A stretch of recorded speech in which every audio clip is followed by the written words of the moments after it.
Now, there's three elements this book brings out, and they're the three elements of what a right relationship is all about. If someone has a right relationship to God, first of all, it'll deal with their upward relationship, and then it'll deal with their outward, with people, and then their inward, what they're like on the inside. And they were to, number one, worship. That was their upward relationship to God. And our lives are supposed to be characterized by worship. Now, most of us don't think about that. Now, most of us think that we're, healthy or happy or athletic or, charming or socialites or whatever. We're great with antiques or whatever. But God says that a Christian are those that worship God in the Spirit. We are to be characterized. The description in the New Testament of a Christian is a worshiper of God through the Spirit of God. That's what we are. And so this is the relationship, number one, an inward transformation that causes us to flow upward in worship to God. This is because, secondly, they were inwardly obedient. You can't worship God in an upward relationship with Him if on the inside you don't have obedience, because God doesn't look at the outward, He looks at the what? At the heart, at the inward. And so He wants us to have this upward worship, this inward obedience, and then outwardly their relationship to everyone around them was that they were to be God's loyal people. Now, in Tulsa, Oklahoma, we're supposed to be known, when you're driving in your car, you're known as a worshiper of God that obeys everything you know about God on the inside. And when you relate to people, you relate to them as God's loyal people.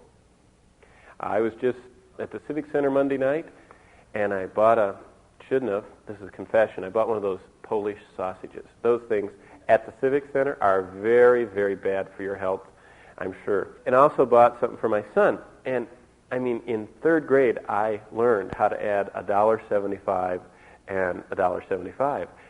But this person that was far older than me hadn't learned that. And so she asked for an amount of money that was wrong. And I didn't even think about it until I saw how much I got back.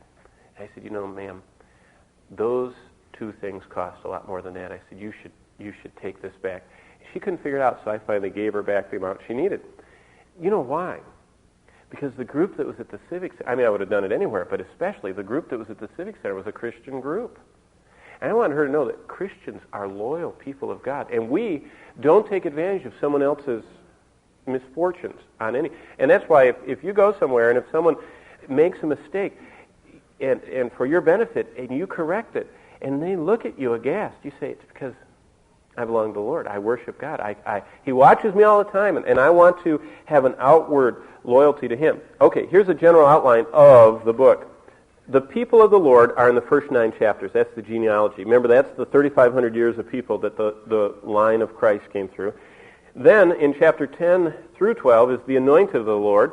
Then the Ark of the Lord. You remember that, Uzzah and taking the Ark up. And then the Covenant of the Lord, and that's all that the Lord covenant He made with David. And then the temple of the Lord and all the preparations and getting everything ready. So that's basically what First Chronicles is about.